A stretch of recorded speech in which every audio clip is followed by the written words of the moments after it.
Hello, എൻ്റെ പേര് ജയദീപ്. നമ്മൾ ഇന്നിവിടെ സംസാരിക്കാൻ വന്നത് national talent search examination NTSE പറ്റി പറയാൻ വേണ്ടിയിട്ടാണ്. അതിൻ്റെ ആപ്ലിക്കേഷൻസ് ഒക്കെ വിളിച്ചു തുടങ്ങി. അപ്ലൈ ചെയ്യേണ്ട അവസാന തീയതികളൊക്കെ ആവാറായി. എല്ലാവരും അപ്ലൈ ചെയ്തു വിചാരിക്കട്ടെ. ആ NTSE നമുക്ക് ക്രാക്ക് ചെയ്യേണ്ടത് എങ്ങനെയാണ്, അതാണ് നമ്മുടെ ഈ കോഴ്സ് കൊണ്ട് നമ്മൾ ഉദ്ദേശിക്കുന്നത്. അപ്പം എൻ്റെ അടുത്ത് കോൺടാക്ട് ചെയ്ത കുറച്ച് കുട്ടികളുണ്ട്, 15 കുട്ടികളുണ്ട്. അവർക്കുള്ള ക്ലാസ്സുകളാണ് ഞാൻ ഉദ്ദേശിക്കുന്നത്. എല്ലാ ദിവസവും യൂട്യൂബിലായിരിക്കില്ല ക്ലാസ്. നമ്മുടെ ആപ്പ് വഴിയായിരിക്കും, സ്റ്റെപ്സിൻ്റെ ആപ്പ് വഴിയായിരിക്കും. പക്ഷേ ടെക്നിക്കൽ എറേഴ്സ് ഉള്ളതുകൊണ്ട് നാളെ മറ്റന്നാൾ കൊണ്ട് എല്ലാ ക്ലാസ്സുകളും ആപ്പ് വഴിയായിരിക്കും. അപ്പോൾ ഇന്നത്തെ ഇൻട്രൊഡക്ഷൻ ക്ലാസ്സാണ്. എന്താണ് NTSE, എങ്ങനെയാണ് NTSE പഠിക്കുന്നത്, എത്രയൊക്കെ മാർക്ക് വേണം, എന്നിട്ട് നമ്മൾ സബ്ജക്റ്റിലേക്ക് പോകും. ഇതാണ് ഇന്നത്തെ അജണ്ട എന്ന് പറയുന്നത്. അറിയാം, national talent search examination NCERT നടത്തുന്ന ഇന്ത്യയിലെ പ്രസ്റ്റീജിയസ് ആയിട്ടുള്ള ഒരു എക്സാം ആണ്. ഇപ്പൊ 10ാം ക്ലാസ്സിൽ അപ്പിയർ ചെയ്യുന്ന കുട്ടികൾക്ക് വേണ്ടിയിട്ടാണ് NTSE നടത്തുന്നത്. NTSE 2 സ്റ്റേജുകളായിട്ടാണ് നടത്തുക. ഒന്ന് സ്റ്റേജ് 1 കേരളത്തിലും, 2 കേരളത്തിൽ നിന്ന് സെലക്ട് ചെയ്യുന്ന 220 കുട്ടികൾക്ക് സ്റ്റേജ് 2 നാഷണൽ ലെവലിലേക്കും പങ്കെടുക്കാൻ പറ്റും. അപ്പോൾ 2 സ്റ്റേജുകളായിട്ടാണ് നടക്കുക. നമ്മൾ ഈ ഡിസംബറിൽ നടക്കാൻ പോകുന്നത് 1ാമത്തെ സ്റ്റേജാണ്. 1ാമത്തെ സ്റ്റേജിൽ മൊത്തം 200 ചോദ്യങ്ങളുടെ ഒരു എക്സാമാണ് ഉണ്ടാവുക. 200 മാർക്ക് 2 പരീക്ഷണമായിട്ട്. സാറ്റ് എന്നും മാറ്റ് എന്നും 200 മാർക്കിന്റെ പരീക്ഷയാണ്. അപ്പോൾ 200 മാർക്കിൽ 100 മാർക്കിന്റെ 2 പരീക്ഷകളാണ്. ഒന്ന് മാറ്റ്, നമ്മുടെ ആപ്റ്റിറ്റ്യൂഡ് ടെസ്റ്റ് ചെയ്യേണ്ട മാറ്റാണ്. 100 ചോദ്യങ്ങൾ ഉണ്ടാവും. 2 വിഭാഗങ്ങളായിട്ടാണ് ചോദ്യം ഉണ്ടാവുക. ഒന്ന് വേർബലും 2 നോൺ വേർബലും. ഈ 100 ചോദ്യങ്ങളിൽ നിന്നായി നിങ്ങൾ മിനിമം 40 മാർക്കെങ്കിലും സ്കോർ ചെയ്താലേ നിങ്ങൾ ഈ പറയുന്ന പരീക്ഷയുടെ റാങ്ക് ലിസ്റ്റിൽ വരാൻ എലിജിബിൾ ആവുള്ളൂ. അഥവാ നിങ്ങൾക്ക് മാറ്റിന് 39 മാർക്കാണ് ജനറൽ ആണെങ്കിലാണ്. SC ST ബാക്കി കാറ്റഗറിക്ക് 32 മാർക്സ് ആണ്. ജനറൽ 40%. ജനറലിനെ പറ്റിയാണ് പറയുന്നത്. 40 മാർക്കെങ്കിലും സ്കോർ ചെയ്താലേ നിങ്ങൾ റാങ്ക് ലിസ്റ്റ് വരാൻ എലിജിബിൾ ആവുള്ളൂ. അതിൽ ഓർക്കേണ്ട കാര്യം, നെഗറ്റീവ് മാർക്കില്ല. അപ്പൊ നമുക്ക് വേണമെങ്കിൽ എന്ത് ചെയ്യാം, 100 ചോദ്യത്തിന് ഉത്തരം എഴുതാം. ആ 100ൽ 40 മാർക്ക് കിട്ടിയാൽ മതി. ആ 40 മാർക്ക് മിനിമം ആണ്, 40 മതിയാവില്ല, 40ൽ കൂടുതൽ മാർക്ക് വേണം. മിനിമം 40 മാർക്കെങ്കിലും ആയാലേ നിങ്ങൾ പരീക്ഷയിൽ പാസ്സാകും. അതേപോലെ 2ാമത്തെ ഒരു പേപ്പർ ഉണ്ട്, സാറ്റ് എന്ന് പറയുന്നത്. 9ാം ക്ലാസ്സിലെ മുഴുവൻ സിലബസും 10ാം ക്ലാസ്സിന്റെ 2ാമത്തെ ടേം വരെയുള്ള സിലബസുമാണ് സാറ്റിൽ ചോദിക്കുക. അതിൽ physics, chemistry, biology, maths, social science, ഈ 5 സബ്ജക്റ്റ് ഉണ്ടാവും. Physics, chemistry, biology, maths, social science, ഈ 5 സബ്ജക്റ്റിൽ നിന്നുമായി 100 മാർക്കിന് ചോദ്യം ഉണ്ടാവും. 40 മാർക്ക് സയൻസിൽ നിന്നും, 40 മാർക്ക് കണക്കിൽ നിന്നും, 20 മാർക്ക് സോഷ്യൽ സയൻസിനുമായി 100 മാർക്കിന് ചോദ്യം ഉണ്ടാവും. നേരത്തെ പറഞ്ഞതുപോലെ തന്നെ സാറ്റിലും നിങ്ങൾക്ക് മിനിമം 40% മാർക്ക് അല്ലെങ്കിൽ 40 മാർക്ക് വേണം. അപ്പൊ സ്വാഭാവികമായിട്ടും നമ്മുടെ NTSEന്റെ നോട്ടിഫിക്കേഷൻ കണ്ടുകൊണ്ട് കുട്ടിക്ക് ചെറിയ സംശയം ഉണ്ടാവും. 40% മാർക്ക് കിട്ടിക്കഴിഞ്ഞാൽ നമുക്ക് സ്റ്റേജ് 2ലേക്ക് പോകും? ഇല്ല, ഇത് നിങ്ങളുടെ സെലക്ഷൻ ക്രൈറ്റീരിയ. ഓരോ പേപ്പറിലും മിനിമം 40% മാർക്കെങ്കിലും കിട്ടിയാലേ നിങ്ങൾ ഇതിൽ എലിജിബിൾ ആവുള്ളൂ. ഇനി അങ്ങനെ എലിജിബിൾ ആയ ആദ്യത്തെ 220 കുട്ടികൾക്കാണ് നമുക്ക് എന്ത് ചെയ്യാൻ പറ്റുക, സ്റ്റേജ് 2 NTSE എഴുതാൻ പറ്റുക. സാധാരണഗതിയിൽ അത് 140 മാർക്കിന്റെ റേഞ്ചിലാണ്. നമുക്ക് എല്ലാ വർഷത്തെയും എടുത്താൽ, നമ്മൾ ആവറേജ് എടുത്താൽ അറൌണ്ട് 140 മാർക്കിന്റെ റേഞ്ചിൽ മാർക്ക് കിട്ടിയാലാണ്. അത് ഞാൻ കുറച്ചൊന്ന് കൂട്ടി പറഞ്ഞ കേട്ടോ, നിങ്ങൾക്ക് കൂടുതൽ വലിയ ലക്ഷ്യത്തിലേക്ക് നമ്മൾ ലക്ഷ്യം വെച്ച് നീങ്ങിയാലേ കുറച്ച് താഴെയായാലും കുഴപ്പമുണ്ടാവില്ല എന്നത്. നമുക്ക് എന്തായാലും 140 മാർക്ക് കിട്ടിയാലേ സ്റ്റേജ് 2ലേക്ക് എഴുതാൻ പറ്റൂ എന്നുള്ളതാണ്. അപ്പോൾ എനിക്ക് നിങ്ങൾക്ക് തരേണ്ട ആദ്യത്തെ ഇൻഫർമേഷൻ, നിങ്ങൾ അതിന്റെ നോട്ടിഫിക്കേഷൻ വായിച്ചിട്ട് ആരും വിചാരിക്കരുത് 80 മാർക്ക് കിട്ടിയാൽ NTSE ഫസ്റ്റ് സ്റ്റേജ് ക്വാളിഫൈ ചെയ്തെന്ന് വിചാരിക്കരുത്. ആ 40% എന്ന് പറയുന്നത് മിനിമം മാർക്കാണ്. എന്നിട്ട് 2 പേപ്പറിലും 40% കിട്ടിയ കുട്ടികളൊക്കെ മാർക്ക് കൂട്ടി ആദ്യത്തെ 220 കുട്ടികളെയാണ് നമ്മൾ സ്റ്റേജ് 2ലേക്ക് പോവുക. അപ്പോൾ സ്റ്റെപ്സിന്റെ ഈ ക്ലാസ് ഉദ്ദേശിക്കുന്നത് നിങ്ങൾക്ക് മിനിമം 160 മാർക്ക് സാറ്റിനും മാറ്റിനും കൂടെ കിട്ടുക എന്നുള്ളതാണ് നമ്മുടെ ക്ലാസ് കൊണ്ട് ഉദ്ദേശിക്കുന്നത്. അപ്പോൾ ഇതിന്റെ 1ാമത്തെ ക്രൈറ്റീരിയ എന്താണെന്ന് നിങ്ങൾക്ക് മനസ്സിലായെന്ന് വിചാരിക്കട്ടെ. ഇനി ഇതിന്റെ സിലബസിനെ പറ്റി പറയുമ്പോൾ ഏറ്റവും പ്രാധാന്യമായിട്ട് നമ്മൾ പഠിക്കേണ്ടത് മാറ്റ്. അത് ഒരാൾ പഠിപ്പിക്കുന്നതിനേക്കാൾ നിങ്ങൾക്ക് പഠിക്കാനാണ് പറ്റുക. പക്ഷെ ഞാൻ ആ കംപ്ലീറ്റ് ടോപ്പിക്കുകൾ നിങ്ങളെ പഠിപ്പിച്ചു തരും. പിന്നെയുള്ളത് സാറ്റാണ്. സാറ്റിൽ ഫിസിക്സ്, കെമിസ്ട്രി, മാത്സ്, ഇത് മുഴുവൻ നമുക്ക് ക്ലാസ് എടുക്കാം. രണ്ട് കാര്യങ്ങൾ നിങ്ങൾ എനിക്ക് വേണ്ടി ചെയ്തു തരണം. ഒന്ന് ബയോളജി, നമ്മളൊരു പെർട്ടിക്കുലർ ഗൈഡ് പറഞ്ഞിട്ടുണ്ട്, ഇതാണ് ഗൈഡ്. ഇനി ഗൈഡ് പഠിക്കുന്നതിനോടൊപ്പം ബയോളജി, സോഷ്യൽ സബ്ജക്റ്റുകൾക്ക് ഈ ഗൈഡിലെ ടോപ്പിക്ക് വയ്ക്കുക. അല്ലെങ്കിൽ നിങ്ങൾ എന്ത് ചെയ്താൽ മതി, കഴിഞ്ഞ കൊല്ലവും ഇക്കൊല്ലത്തെ നിങ്ങളുടെ ടെക്സ്റ്റ് ബുക്കിൻ്റെ രണ്ടാമത്തെ ടേം വരെയുള്ള പാഠങ്ങളും കൃത്യമായി പഠിക്കുക. അത് സ്റ്റേറ്റും CBSEയും പഠിക്കണം എന്നാണ്. പക്ഷേ രണ്ടിലുള്ള ടോപ്പിക്കുകളൊക്കെ ഏകദേശം ഒരേപോലെ തന്നെയാണ്. നിങ്ങൾ സ്റ്റേറ്റ് മാത്രം പഠിച്ചാൽ മതി. ഇനി CBSE പഠിക്കുന്ന കുട്ടികളാണെങ്കിൽ എന്ത് മാത്രം പഠിച്ചാൽ മതി, CBSE മാത്രം പഠിച്ചാൽ മതി. അതിലെ ക്വസ്റ്റ്യൻസ് നോക്കാൻ വേണ്ടി നിങ്ങൾക്ക് എന്ത് ചെയ്യാം, ഗൈഡ് യൂസ് ചെയ്യാം. അപ്പോൾ നമ്മുടെ ഈ കോഴ്സിൽ നമ്മൾ ഉദ്ദേശിക്കുന്നത് mental ability, physics, chemistry, maths, ഇതിലെ പ്രധാനപ്പെട്ട പാഠങ്ങളൊക്കെ ക്ലാസ് എടുത്ത് തരിക എന്നുള്ളതാണ്. അപ്പോൾ എങ്ങനെയാണ് ക്ലാസ് എടുക്കുന്ന രീതി ഉണ്ടാവുക? ഓരോ പാഠത്തിൻ്റെയും തിയറി ക്ലാസ്സുകൾ നമ്മൾ റെക്കോർഡഡ് ക്ലാസ്സുകളായിട്ട് ഏതോ ടു യൂട്യൂബ് അല്ലെങ്കിൽ നിങ്ങളുടെ പെർട്ടിക്കുലർ സ്റ്റെപ്സ് എൻട്രൻസ് കോച്ചിങ് എന്ന ആപ്പിലൂടെ നിങ്ങൾക്ക് ക്ലാസ്സുകൾ കിട്ടും. എല്ലാ ദിവസവും രാവിലെ ആ ക്ലാസ്സുകൾ അപ്ലോഡ് ആവും. എന്നിട്ട് ആ പാഠത്തിലെ ഈ ഗൈഡിലുള്ള ചോദ്യങ്ങൾ മുഴുവൻ നിങ്ങൾ ചെയ്തു തീർക്കുക. അപ്പൊ ചെയ്തു തീർക്കുമ്പോൾ അതിൽ കുറച്ച് ക്വസ്റ്റ്യൻസ് ഡൗട്ട് ഉണ്ടാവും. ആ ഡൗട്ട് തീർക്കാൻ വേണ്ടി രാത്രി നമ്മൾ ലൈവ് ക്ലാസ് കിട്ടും. അപ്പൊ അങ്ങനെയാണെങ്കിൽ എല്ലാ ക്വസ്റ്റ്യനും നമുക്ക് ഡിസ്കസ് ചെയ്യേണ്ടി വരില്ല. നിങ്ങൾ ലൈവ് ക്ലാസ്സിൽ സർ 5ാമത്തെ ചോദ്യം കിട്ടിയില്ല, സർ 10ാമത്തെ ചോദ്യം കിട്ടിയില്ല എന്ന് പറഞ്ഞാൽ മതി. ഡൗട്ടുള്ള ക്വസ്റ്റ്യൻസ് ഒക്കെ നമുക്ക് ക്ലിയർ ചെയ്ത് പോവാം. കാരണം നമ്മുടെ മുമ്പിൽ ഒരു 55 ദിവസമേ സമയമേ ഉള്ളൂ. നമുക്ക് തീർക്കാൻ എനിക്ക് തോന്നുന്നു ഏകദേശം physics, chemistry, maths, mental ability കൂടെ നോക്കുമ്പോൾ ഏകദേശം അപ്പോൾ തന്നെ 55ഓളം പാഠങ്ങളുണ്ട്. അപ്പോൾ ഒരു ദിവസം ഒരു പാഠം എന്നുള്ള രീതിയിൽ മുന്നോട്ട് പോയാലേ പറ്റുള്ളൂ. എന്ന് വെച്ചാൽ നിങ്ങൾ ഈ 1 മണിക്കൂർ ക്ലാസ് കേൾക്കുക, കൂടെ നിങ്ങൾ വീട്ടിൽ നിന്ന് 3-4 മണിക്കൂർ സ്വന്തമായിട്ട് വർക്ക് ചെയ്യണം. എന്നാലേ നമ്മൾ ഈ പറയുന്ന ടാർഗറ്റ് നമുക്ക് അച്ചീവ് ചെയ്യുള്ളൂ. ഇനി ഞാൻ ശരിക്കും പറയാം, നന്നായിട്ട് പഠിക്കുന്ന ഒരു കുട്ടി, 9ാം ക്ലാസ് നന്നായി പഠിച്ചൊരു കുട്ടി 10ാം ക്ലാസ് ഇപ്പോൾ എടുത്ത പാഠങ്ങൾ വരെ നിങ്ങൾ നന്നായി പഠിച്ചിട്ടുണ്ടെങ്കിൽ NTSC ക്ലിയർ ചെയ്യാൻ യാതൊരു ബുദ്ധിമുട്ടില്ല. നിങ്ങൾക്ക് അറിയാത്ത ചോദ്യങ്ങളൊന്നും വരില്ല. പിന്നെ നിങ്ങൾ അത്രത്തോളം പ്രാക്ടീസ്ഡ് ആവാത്ത സെഷൻ മെന്റൽ എബിലിറ്റിയാണ്. ആ മാറ്റും കൂടെ നമ്മൾ എന്ത് ചെയ്താൽ, കൃത്യമായി ഫോളോ ചെയ്താൽ NTSC കിട്ടുക എന്ന് പറയുന്നത് വലിയ ബുദ്ധിമുട്ടൊന്നുമല്ല. നിങ്ങൾക്കറിയാം, കഴിഞ്ഞ വർഷം 2018, കഴിഞ്ഞ വർഷമല്ല അതിന് തൊട്ട് മുമ്പിലത്തെ വർഷം 2018 2 കുട്ടികൾക്ക് വളരെ NTSC കിട്ടിയിട്ടുണ്ട്. രണ്ടും നമ്മുടെ സ്റ്റുഡൻസ് ആയിരുന്നു. ഒന്ന് ചാരുദത്ത്, 2 ഭരത്. 2 കുട്ടികൾക്ക് എന്ത് ചെയ്തിട്ടുണ്ട്, NTSC സെക്കൻഡ് ലെവൽ വരെ ക്ലിയർ ചെയ്ത് വടകര വിദ്യാഭ്യാസ ജില്ലയുടെ ഹിസ്റ്ററിയിൽ ആദ്യമായിട്ട് ഒരേ വർഷം 2 കുട്ടിയെ കിട്ടിയത് 2018 ഈ 2 കുട്ടികൾക്കാണ്. അതുകൊണ്ട് NTSC കിട്ടുക എന്ന് പറയുന്നത് വലിയ ബുദ്ധിമുട്ടുള്ള കാര്യമൊന്നുമല്ല. നല്ല കൃത്യമായ പ്ലാനിങ്ങോടെ മടുപ്പ് വരാതെ നമ്മൾ അങ്ങ് പോയി കഴിഞ്ഞാൽ NTSC കിട്ടുമെന്നുള്ള കാര്യത്തിൽ യാതൊരു സംശയവും വേണ്ട. അപ്പോൾ ഇത്രയാണ് നമുക്ക് ഇൻട്രൊഡക്ഷൻ ആയിട്ട് പറയാനുള്ളത്. എന്താണ് NTSC ഉള്ളത്, എങ്ങനെയാണ് NTSC പഠിക്കേണ്ടത്, നമ്മുടെ മോഡ് ഓഫ് ആക്ഷൻ എന്തായിരിക്കും, ഇത്രയും ഞാൻ പറഞ്ഞു കഴിഞ്ഞു. ഇനി എൻ്റെ പേര് ജയദീപ് വന്ന് നേരത്തെ പറഞ്ഞു. ഞാൻ നിങ്ങൾക്ക് ബേസിക്കലി ഞാൻ സ്റ്റെപ്സിൽ കെമിസ്ട്രിയാണ് എടുക്കുന്നത്. പക്ഷേ ഞാൻ നിങ്ങൾക്ക് കെമിസ്ട്രി മാത്രമല്ല എടുക്കുക, കെമിസ്ട്രിയുടെ എല്ലാ ചാപ്റ്റേഴ്സും ഞാൻ എടുക്കും. ഫിസിക്സിലെ കുറച്ച് ചാപ്റ്റേഴ്സ് ഞാൻ എടുക്കും, മാത്സിലെ കുറച്ച് ചാപ്റ്റേഴ്സ് ഞാൻ എടുക്കും, മെന്റൽ എബിലിറ്റി കംപ്ലീറ്റ് ആയിട്ട് ഞാൻ എടുക്കും. ബാക്കി ഫിസിക്സിനും മാത്സിനും ഒക്കെ വേറെ ടീച്ചേഴ്സ് നമുക്കുണ്ട്. ആ ക്ലാസ്സുകൾ നിങ്ങൾക്ക് ഓരോ ദിവസത്തെ വീഡിയോ ആയിട്ട് നിങ്ങൾക്ക് കിട്ടിക്കൊണ്ടിരിക്കും. അപ്പോൾ എന്തായാലും ഇൻട്രൊഡക്ഷൻ ഒക്കെ ആയല്ലോ. ഭയങ്കര മടുപ്പാണ് ഓൺലൈൻ ക്ലാസ് കാണാന്നൊക്കെ പറഞ്ഞാൽ. പക്ഷെ നമുക്ക് രക്ഷയില്ല, നമുക്ക് ക്ലാസ് കേട്ടേ പറ്റുള്ളൂ. വി ഹാവ് ഓൺലി 55 days, 55 ദിവസവും 10-70 പാഠവും നിങ്ങൾക്ക് പഠിക്കാനുണ്ട്. അപ്പോൾ നമുക്ക് കെമിസ്ട്രിയാണ് ഇന്നിപ്പോൾ ഞാൻ തുടങ്ങുന്നത്. കെമിസ്ട്രിയിലെ ഞാൻ പറഞ്ഞു, നമ്മുടെ സിലബസ് എന്ന് വെച്ചാൽ ശരിക്കും 9ാം ക്ലാസ്സിലെയും 10ാം ക്ലാസ്സിലെയും പാഠങ്ങളാണ്. അല്ലെങ്കിൽ എല്ലാ അടിസ്ഥാന ചാപ്റ്റേഴ്സും ആണ് ബേസിക്കലി നമുക്ക് ഇതിൽ കവർ ചെയ്യാനുള്ളത്, NTSC കവർ ചെയ്യാനുള്ളത്. സോ ഈ ഗൈഡിലുള്ള പോലെ സിലബസ് നമുക്ക് മുന്നോട്ട് പോവാം. കൂട്ടത്തിൽ നിങ്ങൾ 9ലെയും 10ലെയും ടെക്സ്റ്റ് ബുക്കുകളിലൂടെ റെഫർ ചെയ്യുന്നത് നന്നായിരിക്കും.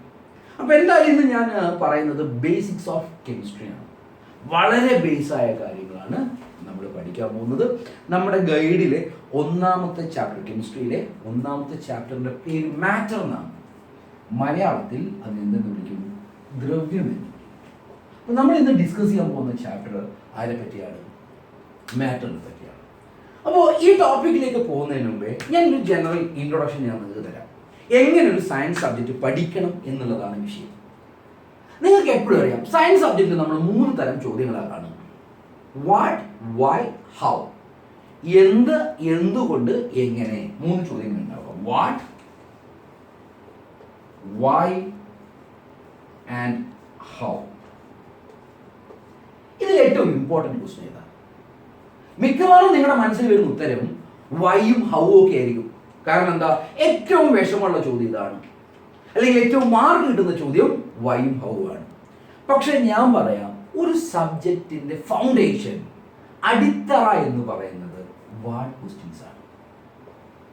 വൈയും ഹൗവും നിങ്ങൾക്ക് ഒരുപാട് ക്വസ്റ്റ്യൻ പഠിക്കേണ്ടി വരും ഒരുപാട് തന്നെ. പക്ഷെ നിങ്ങൾ വാട്ട് ക്വസ്റ്റ്യൻ വെച്ച് പോവുകയാണെങ്കിൽ പഠിക്കാനുള്ള ക്വസ്റ്റ്യൻ്റെ എണ്ണവും കുറവായിരിക്കും. I mean that are the basic concept. പഠിക്കാൻ എളുപ്പമായിരിക്കും. ഈ വാട്ട് ക്വസ്റ്റ്യൻ നിങ്ങൾ കൃത്യമാണെങ്കിൽ ഈ വൈ ആൻഡ് ഹൗ ചോദ്യങ്ങൾ നിങ്ങൾക്ക് ഈ വാട്ടിൽ നിന്ന് ഡിറൈവ് ചെയ്തെടുക്കാൻ പറ്റും. നിങ്ങളുടെ നിർവചനങ്ങൾ, ഡെഫിനിഷൻസ്, തത്വങ്ങൾ നിങ്ങളുടെ ഉള്ളിൽ ക്ലിയർ ആണെങ്കിൽ എന്താണ്, എന്തുകൊണ്ടാണ് എന്ന് പറയുന്ന ചോദ്യങ്ങളൊക്കെ നമുക്ക് ഏതിൽ നിന്ന് ഉത്തരം കണ്ടുപിടിക്കാൻ പറ്റും? വാട്ടിൽ നിന്ന് ഉത്തരം കണ്ടുപിടിക്കാൻ പറ്റും. അതുകൊണ്ട് ഈ കോഴ്സിലുടനീളം കെമിസ്ട്രി അല്ല ഞാൻ എടുക്കുന്ന പാഠങ്ങളിൽ മുഴുവൻ ഞാൻ കൂടുതൽ പ്രാധാന്യം കൊടുക്കുക വാട്ട് ക്വസ്റ്റ്യൻസ് ആയിരിക്കും.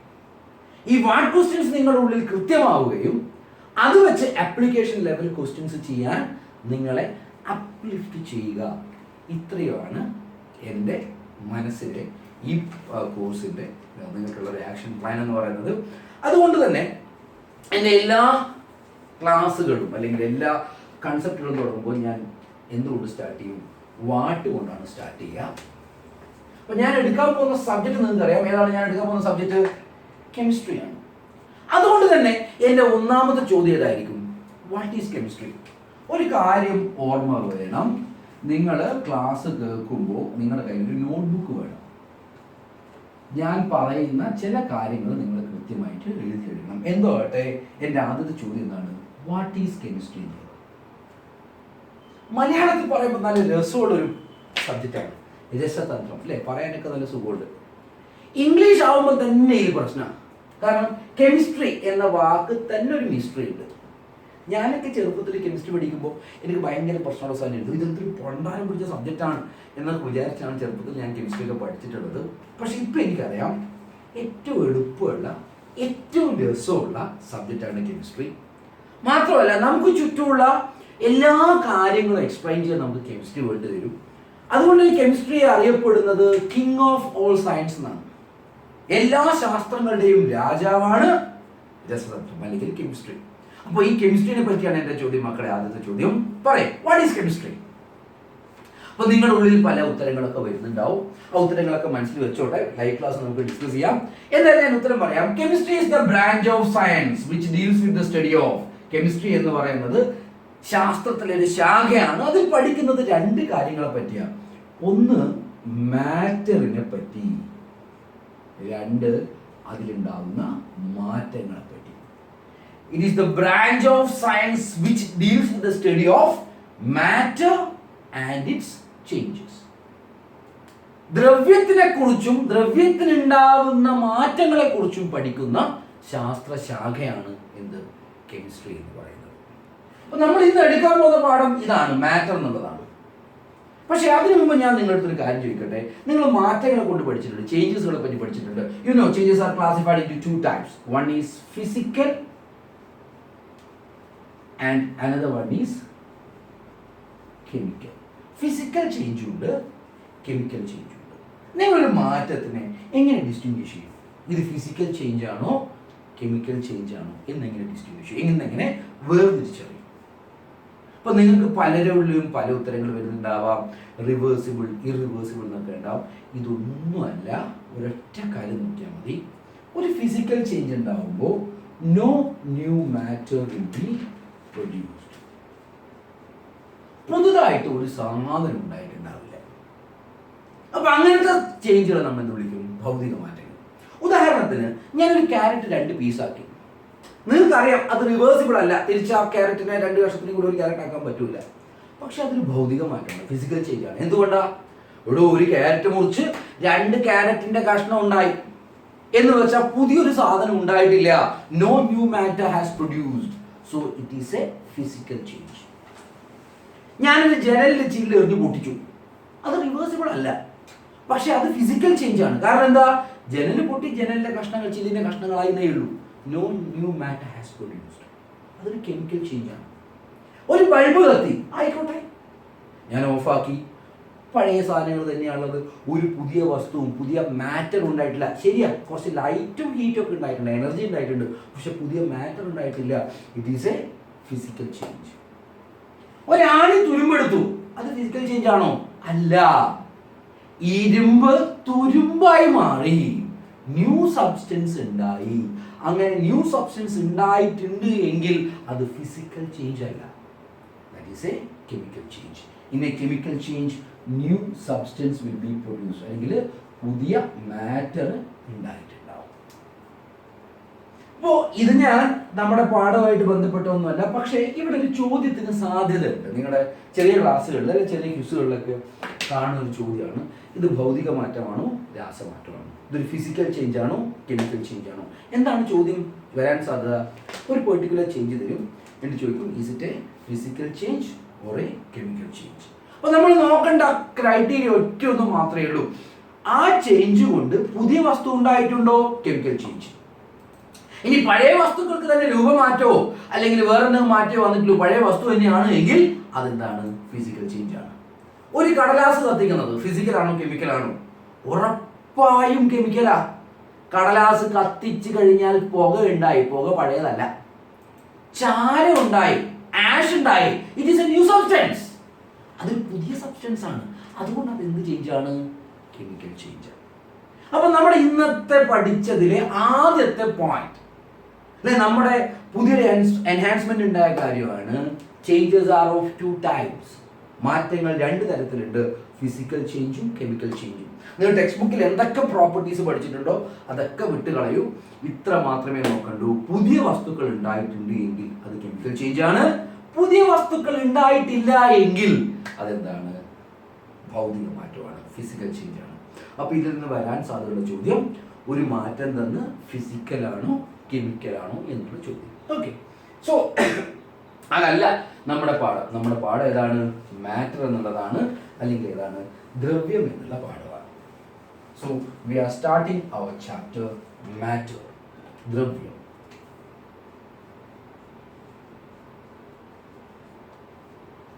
വ്യാപ്തം ഉൾക്കൊള്ളുന്ന, വോളിയം ഓക്യുപ്പൈ ചെയ്യുന്ന, മാസ് ഉള്ള ഏത് സബ്സ്റ്റൻസിനെയും എന്ത് പറയാം? മാറ്റർ എന്ന് പറയാം. ഞാനൊരു മാറ്റർ ആണ്, ഉറപ്പായിട്ടുമാണ്. എനിക്ക് ഭാരമുണ്ട്. ഞാനൊരു സ്പേസ് ഓക്യുപ്പൈ ചെയ്യുന്നുണ്ടോ? ഉണ്ട്. എങ്ങനെയാ സ്പേസ് ഓക്യുപ്പൈ ചെയ്യുന്നുണ്ടോ എന്ന് മനസ്സിലാവുക? എന്നെ വേണമെങ്കിൽ ഇവിടുന്ന് പൊതിഞ്ഞെടുത്ത് വേറെ സ്ഥലത്തേക്ക് കൊണ്ടുപോകാൻ പറ്റും അല്ലേ? എന്നെ ഒരു ചാക്കിലാക്കി നിങ്ങൾക്ക് എന്ത് ചെയ്യാം? ഒരു സ്ഥലത്ത് നിന്ന് വേറെ സ്ഥലത്തിലേക്ക് കൊണ്ടുപോകാൻ പറ്റും. വോളിയം ഞാൻ ഓക്യുപ്പൈ ചെയ്യുന്നുണ്ട്, ഒരു വോളിയത്തിൽ എന്നെ കൊണ്ടുപോകാൻ പറ്റും. വെള്ളം മാറ്റർ ആണ്, അതിന് മാസ് ഉണ്ട്, നിങ്ങൾക്കറിയാം. അതേപോലെ വെള്ളത്തിനൊരു കുപ്പിയിലാക്കി എനിക്ക് ഒരു സ്ഥലത്ത് എന്ത് ചെയ്യാം? വേറെ സ്ഥലത്തേക്ക് കൊണ്ടുപോകാൻ പറ്റും ഇല്ലേ? വായു അതെ മാറ്റർ ആണ്, ഭാരം ഉണ്ടാകുന്നത്, കാറ്റടിക്കുമ്പോൾ നമുക്ക് ഫീൽ ചെയ്യുന്നുണ്ട്. മാത്രമല്ല ഒരു ബലൂണിലാക്കിയിട്ട് എനിക്ക് വായുവിനെ എന്ത് ചെയ്യാം? ഒരു സ്ഥലത്ത് നിന്ന് വേറെ സ്ഥലത്തേക്ക് കൊണ്ടുപോകാം. അപ്പൊ ലോകത്തുള്ള എല്ലാം മാറ്റർ ആണോ? അല്ല. നിങ്ങളുടെ എനർജീനെ, ലൈറ്റിനെ പറ്റി ആലോചിച്ച് നോക്കൂ. ലൈറ്റ് ഫോട്ടോൺസിന് ഭാരമില്ല, നമുക്ക് വാദത്തിന് വേണ്ടി പറയാം. രണ്ട്, അത് വോളിയം ഓക്യുപ്പൈ ചെയ്യുന്നുണ്ടോ, വ്യാപ്തത്തിൽ ഉൾക്കൊള്ളുന്നുണ്ടോ എന്ന് ആലോചിച്ച് നോക്കുക. ഉണ്ട് എങ്കിൽ എനിക്ക് ലൈറ്റിനെ ഒരു സ്ഥലത്ത് നിന്ന് വേറെ സ്ഥലത്തേക്ക് എന്ത് ചെയ്യാം? കൊണ്ടുപോകാൻ പറ്റും. ലൈറ്റ് പോകുന്നതല്ല, എൻ്റെ ഇഷ്ടത്തിനനുസരിച്ച് കൊണ്ടുപോകാൻ പറ്റുമായിരുന്നു. എങ്ങനെ? ഞാനിപ്പോൾ ഈ റൂമിൽ ലൈറ്റ് ഉണ്ട്, ഒരു പൊട്ടി തുറന്ന് പിടിക്കുക, ഈ ലൈറ്റൊക്കെ എന്ത് ചെയ്യുക? പെട്ടിൻ്റെ ഉള്ളിൽ വരിക, പെട്ടി അടച്ചു വെക്കുക. രാത്രി കറണ്ട് പോകുമ്പോൾ ഈ പെട്ടി തുറക്കുമ്പോൾ ഇതിനുള്ളിൽ നിന്ന് ലൈറ്റ് വരണം. വരുമോ? ഇല്ലാലോ, ഇല്ല. അതുകൊണ്ട് ലൈറ്റ് വോളിയം ഓക്യുപ്പൈ ചെയ്യുന്നില്ല, ലൈറ്റ് എങ്ങനെ ട്രാവൽ ചെയ്ത് പോവാണ്. അപ്പോൾ ലൈറ്റ് എന്തല്ല? മാറ്റർ അല്ല. അപ്പോൾ എനർജികളൊന്നും മാറ്റർ അല്ല. ഏതിനാണോ ഭാരമുള്ളത്, ഏതാണോ വോളിയം ഓക്യുപ്പൈ ചെയ്യുന്നത്, അതിനെയാണ് നമ്മൾ എന്ത് വിളിക്കുക? മാറ്റർ എന്ന് വിളിക്കുക. ഈ മാറ്റർ എന്തുകൊണ്ടാണ് ഉണ്ടാക്കിയിരിക്കുന്നത്? ഉറപ്പായും ചിലരുടെ മനസ്സിലൊക്കെ ആറ്റങ്ങൾ എന്നായിരിക്കും ഉത്തരം ഉണ്ടാവുക. തെറ്റ്. ഓരോ മാറ്ററിന്റെയും ബിൽഡിംഗ് ബ്ലോക്ക് എന്ന് പറയുന്നത് തന്മാത്രകളാണ്, അല്ലെങ്കിൽ building block of matter is molecules. നിങ്ങളുള്ളിൽ ചോദ്യം, ആണ് സാർ ആറ്റം കൊണ്ടല്ലേ ഉണ്ടാക്കിയത്? ഞാൻ പറഞ്ഞുതരാം. ഈ ആറ്റം എന്ന് പറയുന്നത് ഇംഗ്ലീഷ് ഭാഷയിലെ അക്ഷരങ്ങളെ പോലെയാണ്. ആ ഓരോ അക്ഷരത്തിനും ഒരു പ്രത്യേക അർത്ഥമൊന്നുമില്ല. ഞാൻ നിങ്ങൾക്ക് പറയാണ് ഇംഗ്ലീഷ് ലെറ്റർ ഡി എന്ന് പറയാണ്, ഇതിന് പ്രത്യേകിച്ച് അക്ഷരമൊന്നുമില്ല, അർത്ഥമൊന്നുമില്ല. അല്ലെങ്കിൽ ഞാൻ എഫ് എന്ന് പറയാണ്, ഇതിന് പ്രത്യേകിച്ച് അർത്ഥമൊന്നുമില്ല. സി എന്ന് പറയുന്ന അർത്ഥമൊന്നുമില്ല, ഒ എന്ന് പറയുന്ന അർത്ഥമൊന്നുമില്ല, ജി എന്ന് പറയുന്ന അർത്ഥമൊന്നുമില്ല. അതേപോലെ പ്രപഞ്ചത്തിൽ 118 വ്യത്യസ്ത തരം ആറ്റങ്ങളുണ്ട്. ഈ ആറ്റങ്ങൾക്ക് സ്വന്തമായ അർത്ഥമില്ല, എക്സിസ്റ്റൻസ് ഇല്ല. പക്ഷെ ഇംഗ്ലീഷ് അക്ഷരമാലയിലെ ചില അക്ഷരങ്ങൾ കൂട്ടിച്ചേർത്താൽ നമുക്ക് അർത്ഥമുള്ളൊരു വാക്ക് കിട്ടില്ല. അങ്ങനെ ഒരു വാക്ക് കിട്ടാൻ നമുക്ക് അതിന്റെ മീനിങ് മനസ്സിലാവും. അതേപോലെ ഈ ആറ്റങ്ങൾ കൂടി ചേർന്ന് തന്മാത്രകൾ ഉണ്ടാവും. ആ തന്മാത്രകൾക്കാണ് അർത്ഥമുള്ളത്. ആ തന്മാത്രകളിലെ ഒരാറ്റം മാറിപ്പോയാലോ അതിന്റെ പൊസിഷൻ മാറിപ്പോയാലോ അതിന്റെ മുഴുവൻ പ്രത്യേകതകളും മാറും. ഇംഗ്ലീഷ് അക്ഷരം കൂടിച്ചേരുന്ന പോലെ ഞാൻ ഈ 3 അക്ഷരവും ചേർത്ത് വെച്ചു. ഇങ്ങനെ വായിക്കുകയാണെങ്കിൽ ഞാൻ എന്താ വായിക്കുക? ഗോഡ്. അതിന്റെ അർത്ഥം നിങ്ങൾക്ക് അറിയാം. ഞാൻ നേരെ തിരിച്ച് ഇങ്ങനെ വായിച്ചാലോ അർത്ഥം മാറിപ്പോയി. ഒരേ അക്ഷരമായിട്ട് പോലും അതിന്റെ കോമ്പിനേഷൻ മാറുമ്പോൾ അർത്ഥം മാറുന്നുണ്ട്. ആ വാക്കും അതിലുള്ള അക്ഷരങ്ങളും തമ്മിൽ കാര്യമായ ബന്ധമൊന്നുമില്ല. അതേപോലെ ലോകത്ത് കോടാനുകോടി വ്യത്യസ്ത തരം മാറ്റർ ഉണ്ട്, വ്യത്യസ്ത തരം ദ്രവ്യമുണ്ട് എന്ന് വെച്ചാൽ ലോകത്ത് കോടാനുകോടി വ്യത്യസ്ത തരം തന്മാത്രകളുണ്ട് എന്നുള്ളതാണ്. ഞാനൊരു മാറ്ററിനെ പറ്റി പറയുമ്പോൾ ഞാൻ അതിലെ തന്മാത്രകളുടെ പ്രോപ്പർട്ടിയാണ് പഠിക്കുന്നത്, അല്ലാണ്ട് എന്തല്ല ആറ്റങ്ങളുടെ പ്രോപ്പർട്ടി അല്ല പഠിക്കുന്നത്. നിങ്ങളൊന്ന് ആലോചിച്ച് നോക്കൂ. ഞാൻ വെള്ളം എന്ന് പറയാണ്, വാട്ടർ. വാട്ടറിന്റെ കെമിക്കൽ ഫോമിൽ എന്താ? H2O. വെള്ളത്തിന് ഒരു H2O മോളിക്യൂളിന്റെ പ്രോപ്പർട്ടിയാണുള്ളത്, അല്ലാതെ അതിന് ആരെ പ്രോപ്പർട്ടി അല്ല? ഹൈഡ്രജന്റെയോ ഓക്സിജന്റെയോ പ്രോപ്പർട്ടി അല്ല. ഹൈഡ്രജന്റെയോ ഓക്സിജന്റെയോ പ്രോപ്പർട്ടിയാണ് അതല്ല. So hydrogen highly inflammable gas ആണ്, കത്തുന്ന ഒരു ഗ്യാസ് ആണ്. ഓക്സിജൻ എന്താണ്? It is a supporter of combustion. കത്തുന്നത് എൻഹാൻസ് ചെയ്യുന്ന ആളാണ് ആര്? ഓക്സിജൻ. അപ്പൊ H2O എന്താ ഉള്ളത്? കത്തുന്ന ആളും കത്താൻ സഹായിക്കുന്ന ആളും. ആറ്റങ്ങളുടെ പ്രോപ്പർട്ടിയാണ് ഇത്. അപ്പൊ രാവിലെ അമ്മ ചായക്ക് വെള്ളം വെച്ച് പാത്രത്തിൽ വെള്ളം എടുത്ത് ഒരു തീപ്പെട്ടി വരച്ചിട്ട് വെള്ളത്തിലിട്ട വെള്ളം എന്നും പറഞ്ഞ് കത്തണം. കാരണം കത്തുന്ന ആളുണ്ട്, കത്താൻ സഹായിക്കുന്ന ആളുണ്ട്. കത്തുവോ? ഇല്ലല്ലോ. വെള്ളം ഒരു ഫയർ എക്സ്റ്റിങ്വിഷറാണ്, തീ കെടുത്താൻ സഹായിക്കുന്ന ഒരാളാണ് വാട്ടർ. അപ്പൊ വാട്ടറിന് ഹൈഡ്രജന്റെയോ ഓക്സിജന്റെയോ പ്രോപ്പർട്ടി അല്ല ഉള്ളത്. വാട്ടറിന് ഒരു H2O മോളിക്യൂളിന്റെ പ്രോപ്പർട്ടിയാണുള്ളത്. ഇനി ഇതേ ഹൈഡ്രജനും ഓക്സിജനും വെച്ച് ഞാൻ അടുത്തൊരു തന്മാത്ര ഉണ്ടാക്കി, H2O2, ഹൈഡ്രജൻ പെറോക്സൈഡ്. കാണാൻ വെള്ളം പോലൊക്കെ തന്നെയുള്ള ഒരു ലിക്വിഡാണിത്. ഇത് കുടിച്ചാൽ നമ്മുടെ ദാഹം തീരും. ഇത് കുടിച്ചാലോ നമ്മുടെ ദാഹം എന്നത്തേക്കുമായി തീരുമോ? ചത്തുപോകും. അപ്പൊ ഇതിൽ രണ്ടിലുള്ളത് ഹൈഡ്രജനും ഓക്സിജനും തന്നെയാണ്, പക്ഷെ അതിന്റെ സ്വഭാവങ്ങളിൽ വ്യത്യാസമുണ്ട്. അപ്പൊ നമ്മൾ മനസ്സിലാക്കേണ്ട കാര്യം എന്താ? ഓരോ ദ്രവ്യം ഉണ്ട് എന്ന് വെച്ചാൽ ഓരോ തന്മാത്രകൾ ഉണ്ട് എന്നുള്ളതാണ്. ഓരോ വ്യത്യസ്ത തരം ദ്രവ്യം എന്ന് വെച്ചാൽ വ്യത്യസ്ത തരം തന്മാത്രകളാണ്. ദ്രവ്യത്തിന്റെ സ്വഭാവം തന്മാത്രകൾക്കാണ് ഉണ്ടാവുക. ഇനി ചില തന്മാത്രകളുണ്ട്. ഇപ്പൊ ഇംഗ്ലീഷിൽ ഐ ആം ജയദീപ് എന്ന് പറയുമ്പോൾ ഐ എന്നുള്ളത് അവിടെ ഒരു വേർഡാണ്, സ്വന്തമായ അർത്ഥമുള്ളത്. അതുപോലെ ചില തന്മാത്രകളുണ്ട് ഒരൊറ്റ ആറ്റങ്ങൾ മാത്രമുള്ളൂ. ചിലപ്പോൾ ഹീലിയം, ഇതൊരു തന്മാത്രയാണ്, പക്ഷെ ഇതിലാകെ ഒരാറ്റമേ ഉള്ളൂ. നിയോൺ, ഇതൊരു തന്മാത്രയാണ്, പക്ഷെ ഇതിലാകെ ഒറ്റ ആറ്റമേ ഉള്ളൂ. അപ്പോൾ എന്റെ പോയിന്റ് ഇതാണ്, മാറ്ററിന്റെ ബിൽഡിംഗ് ബ്ലോക്ക് ആരാണ്? തന്മാത്രകളാണ്, മോളിക്യൂൾസ് ആണ്. Building block of matter is molecule. അപ്പൊ ഞാൻ ഏതെങ്കിലും ഒരു മാറ്റർ എന്ന് പറയുമ്പോൾ ഞാൻ അതിൽ റെഫർ ചെയ്യുന്നത്, ഞാൻ ഉദ്ദേശിക്കുന്നത് ആ തന്മാത്രയെ പറ്റിയാണ്. ഞാൻ കെമിസ്ട്രി പറയാണ്, ഓക്സിജൻ എന്ന് പറഞ്ഞാൽ ഞാൻ ഓക്സിജൻ ആറ്റത്തെ കൊണ്ടല്ല പറയുന്നത്, ഞാൻ ഓക്സിജൻ തന്മാത്രയെ കൊണ്ടാണ് പറയുന്നത്, O2 ആണ്. ഞാൻ ഹൈഡ്രോജൻ എന്ന് പറഞ്ഞാൽ ഉദ്ദേശിക്കുന്നത് ഹൈഡ്രോജൻ ആറ്റത്തിനെ കൊണ്ടല്ല, ഹൈഡ്രോജൻ തന്മാത്രയെ കൊണ്ടാണ്. ഞാൻ വാട്ടർ എന്ന് ഉദ്ദേശിക്കുന്നത് വാട്ടർ മോളിക്യൂൾസിനെ പറ്റിയാണ്. വ്യത്യസ്ത തരം ദ്രവ്യങ്ങൾ എന്ന് വെച്ചാൽ വ്യത്യസ്ത തരം തന്മാത്രകൾ എന്നാണ്. അപ്പൊ ഈ തന്മാത്രകളുടെ അറേഞ്ച്മെന്റ്, അതിന്റെ ഭൗതികമായ അറേഞ്ച്മെന്റും അതിന്റെ കെമിക്കൽ പ്രോപ്പർട്ടീസും ആണ് നമുക്ക് ഈ മാറ്ററിൽ പഠിക്കേണ്ടത്. അതുകൊണ്ട് ആദ്യം തന്നെ ഞാൻ മാറ്ററിന്റെ ക്ലാസിഫിക്കേഷൻ എടുത്തു തുടങ്ങാം. The classification of matter. മാറ്ററിനെ എനിക്ക് രണ്ടായി ക്ലാസിഫൈ ചെയ്യാം. വൺ ഈസ് പ്യോർ സബ്സ്റ്റൻസ്, മലയാളത്തിൽ അതിന് ശുദ്ധ പദാർത്ഥം എന്നാണ് തോന്നുന്നത്. Okay, pure substance. One is mixture, മിശ്രിതം. എന്താ ഈ ശുദ്ധ പദാർത്ഥം അല്ലെങ്കിൽ പ്യൂർ സബ്സ്റ്റൻസ് എന്ന് പറയുന്നത്? എനിക്ക് മലയാള സിനിമയിൽ ഭയങ്കര ഇഷ്ടമുള്ള ഒരു നടനാണ് മോഹൻലാൽ. അപ്പോൾ മോഹൻലാലിൻ്റെ കഴിഞ്ഞ കുറേ കാലങ്ങളിൽ ചില പരസ്യങ്ങൾ ഞാൻ കണ്ടു. അയാളൊരു സ്വർണ്ണ കടയുടെ പരസ്യത്തിൽ ഒന്ന് പറയാണ് പരിശുദ്ധമായ സ്വർണ്ണം. കുറച്ച് കാലം മുമ്പ് ആളൊരു വെളിച്ചെണ്ണയുടെ പരസ്യം ഉണ്ടായിരുന്നു. അതിലൊരാൾ പറയുന്നത് പരിശുദ്ധമായ വെളിച്ചെണ്ണ. അപ്പം ഞാൻ മോഹൻലാൽ പറഞ്ഞല്ലേ, ഈ പരിശുദ്ധം എന്ന് പറയുന്നതൊക്കെ ശുദ്ധ പദാർത്ഥമാണോ അല്ലയോ എന്നുള്ളതാണ് എൻ്റെ പ്രശ്നം. ആണോ അല്ലയോ, അല്ലെങ്കിൽ വെള്ളത്തിൽ മിനറൽ വാട്ടർ വളരെ പ്യൂർ അല്ലേ, പ്യൂർ സബ്സ്റ്റൻസ് ആണോ അല്ലയോ എന്നുള്ളതാണ് എൻ്റെ പ്രശ്നം. പക്ഷേ കെമിസ്ട്രിയിൽ മോഹൻലാൽ പറഞ്ഞ പോലെ കെമിസ്ട്രിയിൽ ഡെഫിനിഷൻ പറയണം. മൂപ്പരാണ് സൂപ്പർ സ്റ്റാർ. നിർവചനം വെച്ചിട്ട് വേണം നമ്മൾ ഓരോന്നിനെയും അപ്രോച്ച് ചെയ്യേണ്ടത്. അപ്പൊ എന്താ പ്യൂർ സബ്സ്റ്റൻസ് എന്നുള്ളതിന്റെ ഡെഫിനിഷൻ? പ്യൂർ സബ്സ്റ്റൻസ് എന്ന് വെച്ചാൽ ഏതെങ്കിലും ഒരു മാറ്റർ ആണ്, ആ മാറ്ററിൽ ആകെ ഒരു തരം തന്മാത്രകൾ മാത്രമേ പാടുള്ളൂ. Pure substance is a substance which is made up of only one type of molecule. ഒരു മോളിക്യൂളുകൾ കൊണ്ട് മാത്രം ഉണ്ടാക്കിയതിനെയാണ് പ്യൂർ സബ്സ്റ്റൻസ് എന്ന് പറയുന്നത്. പ്രിയപ്പെട്ട മോഹൻലാൽ 91.6 അല്ലെ 916 ഗോൾഡ് എന്ന് പറഞ്ഞാൽ അത് 91.6% ഗോൾഡും ബാക്കി കോപ്പറോ ആർസനിക്കോ എന്തൊക്കെയുണ്ടെന്ന് പറയുന്നു. എന്തായാലും അതിൽ രണ്ട് തരം തന്മാത്രകൾ ഉണ്ട് മിനിമം. ഗോൾഡും ഉണ്ട്, കോപ്പറാണെങ്കിൽ കോപ്പർ ഉണ്ട്. Is it a pure substance? No. According to chemistry, രസതന്ത്രത്തിൽ മോഹൻലാൽ പറഞ്ഞത് പറഞ്ഞോട്ടെ, according to chemistry, it is not a pure substance. It is a mixture. Mineral water, നല്ല ശുദ്ധമായ വെള്ളം ശുദ്ധ പദാർത്ഥമാണോ? No. The word itself says it's mineral water. അതിനകത്ത് ingredients ഉണ്ടാവും, വെള്ളമുണ്ട്, കുറെ മിനറൽസ് ഉണ്ടെന്ന് അവർ പറയപ്പെടുന്നു, എനിക്ക് അറിയാൻ പാടില്ല. എന്തായാലും രണ്ടു തരം തന്മാത്രകൾ അതിനകത്ത് ഉണ്ടല്ലോ. Is it a pure substance? No, it's a mixture.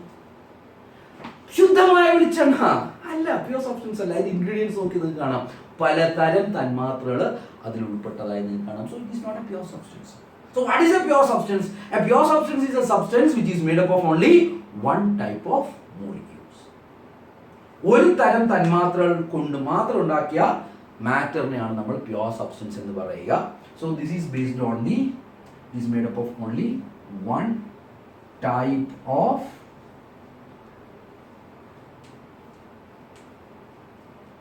molecules. ഈ പ്യൂർ സബ്സ്റ്റൻസിനെ എനിക്ക് വീണ്ടും രണ്ടായി ക്ലാസിഫൈ ചെയ്യാം. ഒന്ന് എലമെന്റ്സ്,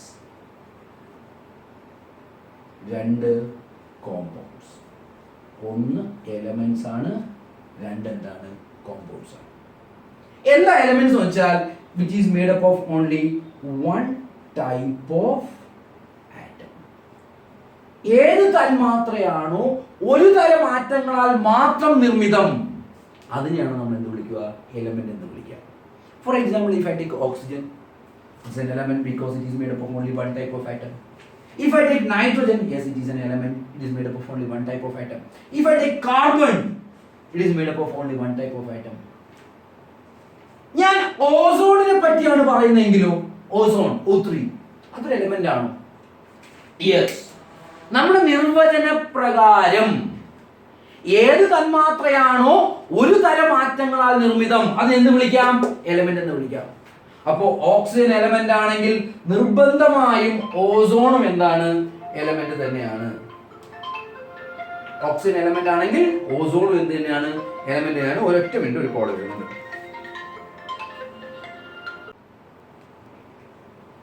ഓക്കെ, സോറി, അതിൻ്റെ ഇടയ്ക്ക് ഒരു കോൾ വന്നു. അപ്പൊ നമ്മൾ എന്താ പറയുന്നത്? ഓസോണും ഓക്സിജനും രണ്ടും എന്ത് തന്നെയാണ്? രണ്ടും എലമെന്റുകൾ തന്നെയാണ്. രണ്ടിലുള്ളത് ഒരേ ടൈപ്പ് ആറ്റം തന്നെയാണ്. പക്ഷേ ഓക്സിജനും ഓസോണിനെയും നമ്മൾ പറയുന്നത് അലോട്രോപ്പ് എന്നാണ്. We call it as allotrope.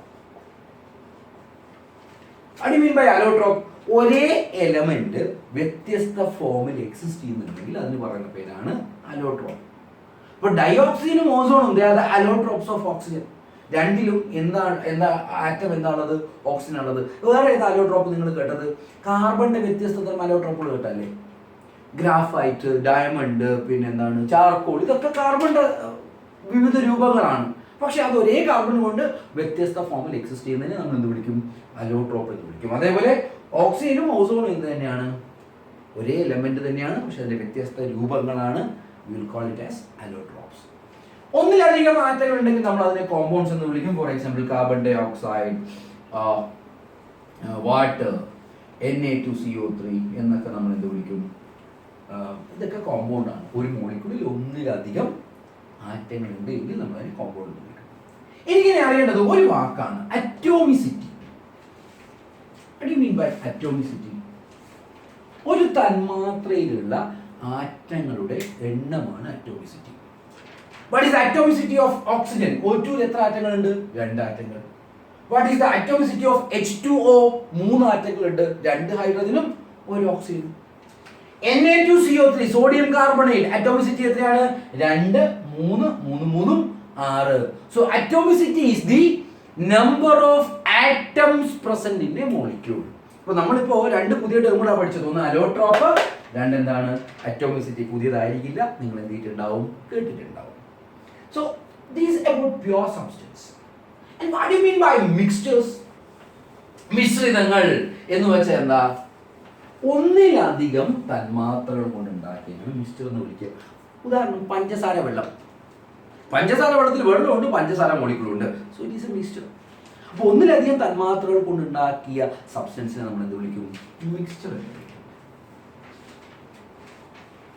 ആ മിക്സ്ചറിനെ നമ്മൾ 2ആയി ക്ലാസിഫൈ ചെയ്യുന്നു. Homogeneous mixture and heterogeneous mixture.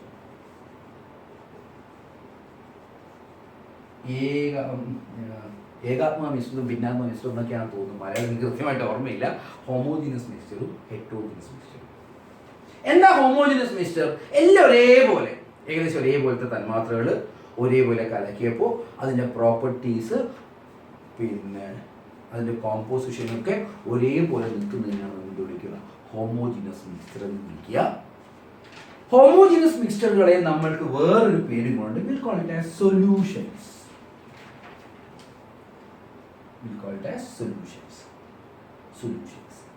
ഈ സൊല്യൂഷൻസിലെ പ്രത്യേകത, സൊല്യൂഷനിൽ 2 പാർട്ടാണത്, സൊല്യൂട്ടും സോൾവെന്റും.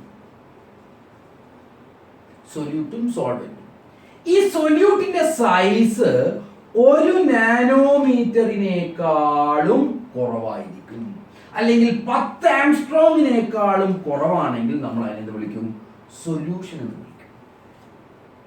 ഇനി ഹെറ്ററോജീനസ് മിക്സ്ചറുകളെ നമുക്ക് 2ആയിട്ട് ക്ലാസിഫൈ ചെയ്യാം.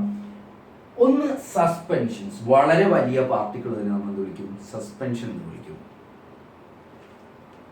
ഇനി രണ്ടാമത് കൊളോയിഡ് എന്ന് പറയുന്ന ഒരു തരം മിക്സ്ചറുണ്ട്. നമ്മൾ വേണമെങ്കിൽ ചെളിവെള്ളം കാണുമ്പോൾ ഏകദേശം ഒരേപോലെയൊക്കെയാണ്, കുറെ കഴിയുമ്പോൾ അത് സെറ്റിൽ ചെയ്യും.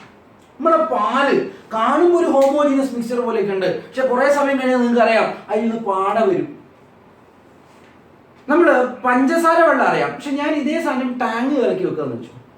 ടാങ്ക് കലക്കി വെക്കുമ്പോൾ നിങ്ങൾക്ക് അറിയാം, കലക്കി വെക്കുമ്പോൾ അതൊരു മിശ്രിതമൊക്കെ പോലെ ഉണ്ടാവും, പക്ഷെ കുറേ സമയം കഴിഞ്ഞാൽ ഇത് രണ്ടും സെപ്പറേറ്റ് ആയി പോകും. നമ്മുടെ കഞ്ഞിവെള്ളം കഞ്ഞിവെള്ളം ആദ്യം ഉണ്ടായപ്പോൾ ഒരു മിശ്രിതമൊക്കെ പോലെ ഉണ്ടാവും, ലായനിയൊക്കെ പോലെ ഉണ്ടാവും, പക്ഷെ കുറെ കഴിയുമ്പോൾ താഴെ അതിന്റെ സ്റ്റാർച്ച് കൂടിയിട്ടുണ്ടാവും, മുകളിൽ വെള്ളം ഉണ്ടാവും. അപ്പോൾ അതിന്റെ കോമ്പോസിഷൻ എല്ലപ്പോഴും ഒരേപോലെ നിൽക്കുന്നില്ല. നമ്മുടെ ഹോട്ടലിൽ കിട്ടുന്ന സംഭാരം നമ്മൾ ഒരു സ്പൂണൊക്കെ ഇട്ട് ഇളക്കിയാൽ നല്ല ലായനിയൊക്കെ പോലെ ഉണ്ടാവും, കുറെ കഴിയുമ്പോൾ വെള്ളം മുകളിലും താഴെ എന്തുണ്ടാവും, അതിന്റെ വെള്ള മോരിന്റെ പാർട്ടിൽ താഴെ പോയിട്ടുണ്ടാവും. അത് 2 തരം തന്മാത്രയുള്ളതാണ്. അത് ഹോമോജിനസ് മിക്സ്ചറും അല്ല, ഹെറ്ററോജിനസ് ആണ്. പക്ഷെ കാണുമ്പോൾ ആദ്യം ഹോമോജിനസ് പോലെയൊക്കെ ഉണ്ടാവും, ലായനിയൊക്കെ പോലെ ഉണ്ടാവും, പക്ഷെ കുറെ കഴിയുമ്പോൾ അതിന്റെ കോമ്പോസിഷൻ എന്ത് ചെയ്യുന്നുണ്ട്, മാറുന്നുണ്ട്. അങ്ങനെയുള്ള തരം മിക്സ്ചറുകളെ പറയുന്ന പേരാണ് കൊളോയിഡ്സ്. കൊളോയിഡ്സ് എനിക്ക് സ്യൂഡോ സൊല്യൂഷൻ എന്ന് പറയാം. സ്യൂഡോ സൊല്യൂഷൻ വെച്ചാൽ കൊളോയിഡ്സ് ആണ്. കാണാൻ ആരെ പോലെ തന്നെ ഉണ്ടാവും, സൊല്യൂഷനെ പോലെ തന്നെ ഉണ്ടാവും, പക്ഷേ സൊല്യൂഷന് എല്ലാ പ്രോപ്പർട്ടി ഉണ്ടാവില്ല. ഇനി നിങ്ങൾ ആലോചിക്കണം, കൊളോയിഡിന്റെ പാർട്ടിക്കിളിന്റെ സൈസ് 10 ആംസ്ട്രോങ് മുതൽ 10,000 ആംസ്ട്രോങ് വരെ ആയിരിക്കും. എന്നതിന്റെ സൈസ്, കൊളോയിഡൽ പാർട്ടിക്കിളിന്റെ സൈസ്. ഇതിൽ നമുക്ക് ഈ കൊളോയിഡൽ പാർട്ടിക്കിളിനെ നേരെ നമുക്ക് നഗ്ന നേത്രങ്ങൾ കൊണ്ട് അത്ര എളുപ്പത്തിൽ കാണാൻ പറ്റില്ല. ഉദാഹരണത്തിന് ഞാൻ ഈ ക്ലാസ് എടുക്കുന്ന റൂമിലെ എയറിൽ ഡസ്റ്റ് ഉണ്ട്, പൊടിപടലമുണ്ട്. ആ പൊടിപടലം സൊല്യൂഷൻ അല്ല, മറിച്ച് എന്താണ്, കൊളോയിഡാണ്. ഞാനൊരു വിറക് കത്തിച്ചു, പുക പോകുന്ന കണ്ടു, നല്ല വെള്ള പുക ഉണ്ട്, കാണുമ്പോൾ അത് ഗ്യാസൊക്കെ പോലെയാണെങ്കിലും അതിൻ്റെ ഉള്ളിൽ ചെറിയ സൂട്ടി കാർബൺ ഉണ്ട്, കാർബണിൻ്റെ ചെറിയ തരം സോളിഡുകളുണ്ട്. അതെന്താണ്? കൊളോയിഡാണ്. അപ്പോൾ ഹെട്രോജിനസ് മിക്സ്ചറിൽ കൊളോയിഡുകളുണ്ട്. കൊളോയിഡിൻ്റെ സൈസ് 10 ആംസ്ട്രോങ് മുതൽ 10,000 ആംസ്ട്രോങ് വരെയാണ്. പിന്നീട് സസ്പെൻഷനാണ്. നമുക്ക് നേത്രങ്ങൾ കൊണ്ട് 2 തരം പാർട്ടിക്കിൾ കാണാൻ പറ്റുന്നു. തക്കാളിയും ഉള്ളിയും മിക്സ് ചെയ്തെടുക്കുന്നു. നമുക്കൊരു കണ്ണുകൊണ്ട് കാണാം. അതിനെ നമ്മൾ എന്ത് വിളിക്കുന്നു? സസ്പെൻഷൻ. വെള്ളത്തിൽ കുറച്ച് കരിങ്കല്ലിട്ടു, നമുക്ക് കാണാൻ പറ്റും, അരിച്ചെടുക്കാൻ പറ്റും. അതിനെ നമുക്ക് എന്ത് വിളിക്കാം? സസ്പെൻഷൻ എന്ന് വിളിക്കാം. ഇതാണ് മാറ്ററിൻ്റെ എന്തിനെ കുറിച്ച് പറയാനുള്ളത്? ഫിസിക്കൽ ക്ലാസിഫിക്കേഷനെ കുറിച്ച് പറയാനുള്ളത്. നമുക്ക് കുറച്ച് എക്സ്ട്രാ ആയിട്ട് ആരെ കൊണ്ട് പറയണം? കൊളോയിഡുകളെ കൊണ്ട് പറയണം. So we are dealing more about colloids. So സൊല്യൂഷനും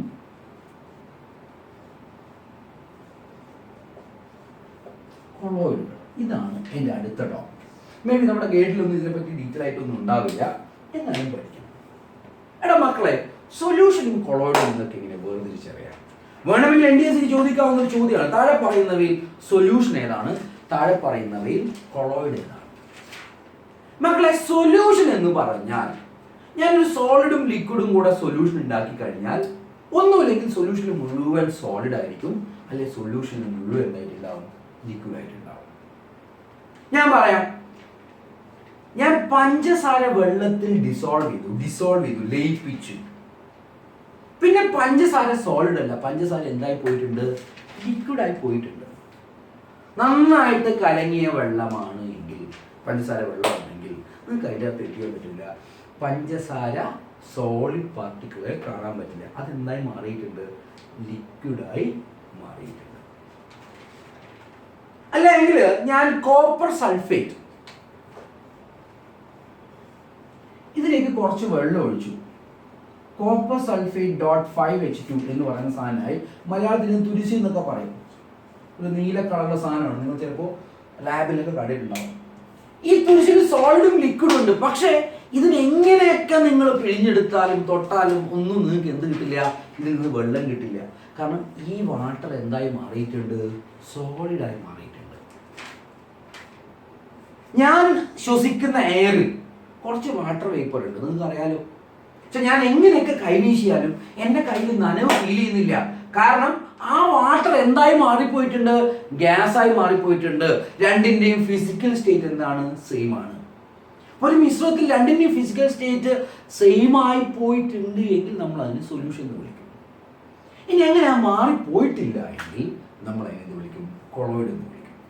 ഉദാഹരണത്തിന് ഞാൻ പറയാം, ടാങ്ക് അരയ്ക്കാൻ നിങ്ങൾക്കറിയാം, അതിൻ്റെ അകത്ത് സോളിഡ് ഇപ്പോൾ സോളിഡായിട്ട് തന്നെ എക്സിസ്റ്റ് ചെയ്യുന്നുണ്ട്. അല്ലെ പാല് നിങ്ങൾ കാണുമ്പോൾ സോളിഡ് ഇല്ലാന്നേ ഉള്ളൂ, കുറച്ച് കഴിയുമ്പോൾ അതിൽ പാടയായിട്ട് സോളിഡ് നിങ്ങൾക്ക് വേറെ കിട്ടുന്നുണ്ട്. ഇനി ഞാൻ നേരെ തിരിച്ചു പറയാം, നിങ്ങൾ ചോറ് വേവിച്ചു, അരി വെന്ത ചോറിൻ്റെ എന്താണ്? ചോറിൻ്റെ ഒരു മണിയായി. കാണുമ്പോൾ അത് സോളിഡാണ്, അതിൻ്റെ അത് സോളിഡ് ഉണ്ട്, ലിക്വിഡ് ഉണ്ട്, വെള്ളത്തിലിട്ടാണ് ചൂടാക്കുന്നത്. നിങ്ങളൊരു അരിമണി എടുത്തിട്ട് വെന്തൊരു ചോറിൻ്റെ എടുത്തിട്ട് നിങ്ങളൊന്ന് കീച്ച് നോക്കിയാൽ നിങ്ങൾക്ക് നനവ് ഫീൽ ചെയ്യുന്നില്ല. അപ്പൊ അതിൽ സോളിഡും ഉണ്ട്, ലിക്വിഡും ഉണ്ട്. അതൊരു ഹോമോജീനിയസ് മിക്സർ അല്ല. രണ്ടിൻ്റെയും സ്വഭാവം ഇപ്പോൾ സെയിം അല്ല, മാറിയിട്ടുണ്ട്. അല്ലെങ്കിൽ ഞാൻ മഞ്ഞിലൂടെ നടക്കുകയാണ്, അതിൻ്റെ അകത്ത് അറിയാം ഗ്യാസിൽ ലിക്വിഡ് ഉണ്ട്, പക്ഷെ അത് വാട്ടർ വേപ്പറിനെ പോലെയല്ല. മഞ്ഞിലൂടെ നടക്കുമ്പോൾ എനിക്ക് നനവ് ഫീൽ ചെയ്യുന്നുണ്ട്. അതൊരു ഹെട്രോജീനിയസ് മിക്സ്ചറാണ്. നിങ്ങൾക്ക് ആ വാക്കിൻ്റെ ഭംഗി മനസ്സിലായില്ലേ? ഹോമോജീനിയസ്, അതിൻ്റെ ഫിസിക്കൽ സ്റ്റേറ്റ് പോലും സെയിം ആയിരിക്കും. ഹെട്രോജീനിയസ് ആകുമ്പോൾ അതിൻ്റെ ഫിസിക്കൽ സ്റ്റേറ്റ് എന്തായിരിക്കും? വ്യത്യാസമായിരിക്കും. എന്ന് വെച്ചാൽ അത് രണ്ടെണ്ണമായിട്ട് എന്ത് ചെയ്യുന്നുണ്ട്? എക്സിസ്റ്റ് ചെയ്യുന്നുണ്ട്. അതുകൊണ്ട് തന്നെ കൊളോയിഡിലെ പാർട്ടിക്കിളുകൾ, ഞാൻ എയറിൽ ഡസ്റ്റ് പാർട്ടിക്കിൾ ഉണ്ട്, അത് എയറിനെ പോലെയല്ല. ഡസ്റ്റ് സ്വന്തമായിട്ട് സ്വയം ചലനമുണ്ട്.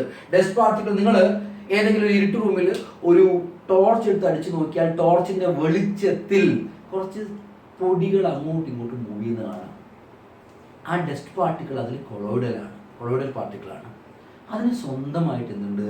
ചലനമുണ്ട്. അപ്പോൾ ഡസ്റ്റ് പാർട്ടിക്കിൾ ഉണ്ട് എയറിലെങ്കിൽ നിങ്ങൾക്ക് എന്ത് ചെയ്യാം? ഈ ഡസ്റ്റ് പാർട്ടിക്കിൾ ഇങ്ങോട്ട് പോയി അടുത്തതിനടിച്ചു, ഇങ്ങോട്ട് വന്നു, അടുത്തതിനടിച്ചു, ഇങ്ങോട്ട് വന്നു, അടുത്തതിനടിച്ചു, ഇങ്ങോട്ട് വന്നു, അടുത്തതിനടിച്ചു. ഈ പാർട്ടിക്കിൾ എന്ത് ചെയ്യുന്നുണ്ട്? ഇങ്ങനെ മൂവ് ചെയ്ത് കൊടുക്കുന്നുണ്ട്. ഒരു സിഗ്സാഗ് മോഷൻ ഉണ്ട്. അപ്പോൾ ഒരു കൊളോയിഡൽ പാർട്ടിക്കിളിന്റെ സിഗ്സാഗ് മോഷന് പറയുന്ന പേരാണ് ബ്രൗണിയൻ മോഷൻ. കൊളോയിഡൽ പാർട്ടിക്കിളിന്റെ സിഗ്സാഗ് മോഷന് പറയുന്ന പേരാണ് ബ്രൗണിയൻ മോഷൻ. അതേപോലെ ഈ ലൈറ്റ് പാർട്ടിക്കിളിൽ ഈ കൊളോയിഡൽ പാർട്ടിക്കിൾ ലൈറ്റിനെ എന്ത് ചെയ്യും? സ്കാറ്റർ ചെയ്യും. അങ്ങനെ ലൈറ്റിനെ സ്കാറ്റർ ചെയ്യിക്കുന്ന കൊളോയിഡൽ പാർട്ടിക്കിളിന്റെ പ്രോപ്പർട്ടിക്ക് പറയുന്ന പേരാണ് ടിൻഡൽ ഇഫക്റ്റ്. സ്കാറ്റർ എന്ന് വെച്ചാൽ എന്താണ്? കൊളോയിഡൽ പാർട്ടിക്കിൾ തട്ടിയിട്ട് ലൈറ്റ് എന്ത് ചെയ്യും? പല ദിശകളിലേക്കും തെറിക്കും. അതിന് പറയുന്ന പേരാണ് ടിൻഡൽ ഇഫക്റ്റ്. അപ്പോൾ ഈ രണ്ട് വാക്കുകൾ നിങ്ങളൊന്ന് കേട്ട് വെച്ചാൽ മതി. ഒന്ന് ബ്രൗണിയൻ മോഷൻ, രണ്ടെന്താണ്? Tyndall effect. എനിക്ക് തോന്നുന്നു ഇന്നിപ്പോൾ കുറച്ച് നേരം ക്ലാസ് ആയിട്ടുള്ളൂ. നമുക്ക് ദിവസം 1 മണിക്കൂർ ക്ലാസ്സേ ഉണ്ടാവുള്ളൂ. ഞാൻ ഈ പറഞ്ഞത് ആ ഗൈഡിൻ്റെ ആദ്യത്തെ 1 പേജ് അല്ലെങ്കിൽ 1.5 പേജാണ്. നിങ്ങൾ ഗൈഡിൽ നിന്ന് നന്നായിട്ടൊന്ന് വായിച്ചു നോക്കുക. അടുത്ത ദിവസം തൊട്ട് കൃത്യമായ ടൈം ടേബിൾ ഇട്ടിട്ട് നമ്മൾ ഏത് ടോപ്പിക്കാണ് എടുക്കുന്നതെന്ന് പറയും. ക്ലാസ് കേൾക്കുന്നതിന് മുമ്പ് ആ ഗൈഡ് ഒന്ന് രാവിലെ വായിച്ചു നോക്കുക. അതിനുശേഷം ക്ലാസ് കാണുക. ഒരു പാഠം കഴിഞ്ഞിട്ട് ആ ഗൈഡിലെ ചോദ്യങ്ങൾ മുഴുവൻ ചെയ്യുക. ചോദ്യങ്ങൾ ചെയ്തതിന് ശേഷം നമ്മൾ ലൈവിൽ വന്നിട്ട് അതിൻ്റെ ഡൗട്ട് ക്ലിയറൻസ് ഉണ്ടാവും. അപ്പോൾ ഓക്കെ അല്ലേ? ഇതിൻ്റെ കൂടെ കുറച്ച് കണക്കിൻ്റെ ഷോർട്ട് കട്ട്സുകൾ നമുക്ക് പഠിക്കാനുണ്ട്. അത് നമുക്ക് വരുന്ന ക്ലാസ്സുകളിൽ പറയാം. നമുക്ക് എളുപ്പത്തിൽ ഗുണിക്കാനും ഹരിക്കാനും സ്ക്വയർ കാണാനും സ്ക്വയർ റൂട്ട് കാണാനും ഒക്കെ നമുക്ക് പോസിബിളാണ്. അതൊക്കെ നമുക്ക് എന്ത് ചെയ്യാം? വരുന്ന ക്ലാസ്സുകളിൽ പറയാം. ഇനി ഈ ക്ലാസ് കണ്ടുകൊണ്ടിരിക്കുന്ന യൂട്യൂബിൽ കണ്ടുകൊണ്ടിരിക്കുന്ന ആർക്കെങ്കിലും NTSC ക്ലാസ്സുകളിൽ കൂടുതൽ ക്ലാസ്സുകൾ കേൾക്കണമെങ്കിൽ ഡയറക്റ്റ്ലി എന്നെ വിളിക്കുക. എൻ്റെ പേര് ജയദീപ് എന്നാണ്. വടകരയിലുള്ള സ്റ്റെപ്സ് എൻട്രൻസ് കോച്ചിങ്ങിൻ്റെ ഡയറക്ടറാണ്. So you can call me to my number. എൻ്റെ നമ്പർ അറിയില്ല എങ്കിൽ എഴുതി എടുത്തോളൂ. 8593939493. പേര് ജയദീപ് എന്നാണ്. കുട്ടികൾ എന്നെ ജയദീപ് എന്നൊക്കെ വിളിക്കാറുണ്ട്. നിങ്ങൾക്ക് എന്തുകൊണ്ട് ചെയ്യാം. So that's all for today. ഇന്നത്തെ ക്ലാസ് നിർത്തുന്നു. കുറച്ച് സ്പീഡിൽ എടുത്തിട്ടുണ്ട്. കാരണം നമുക്കങ്ങനെ ഡീറ്റെയിൽ ആയിട്ട് ക്ലാസ് എടുക്കാനുള്ള സമയമൊന്നുമില്ല. ഉള്ള അഭിപ്രായങ്ങൾ എൻ്റെ വാട്സപ്പിൽ നിങ്ങൾ വാട്സപ്പ് ചെയ്താൽ മതി. അതിനനുസരിച്ച് ക്ലാസ്സുകൾ എന്ത് ചെയ്യാം? മാറ്റിയും മറിച്ചും ഒക്കെ എടുക്കാം. അപ്പോൾ അടുത്ത ക്ലാസ്സിൽ കാണുന്നവരെ this is me JD signing off. Thank you.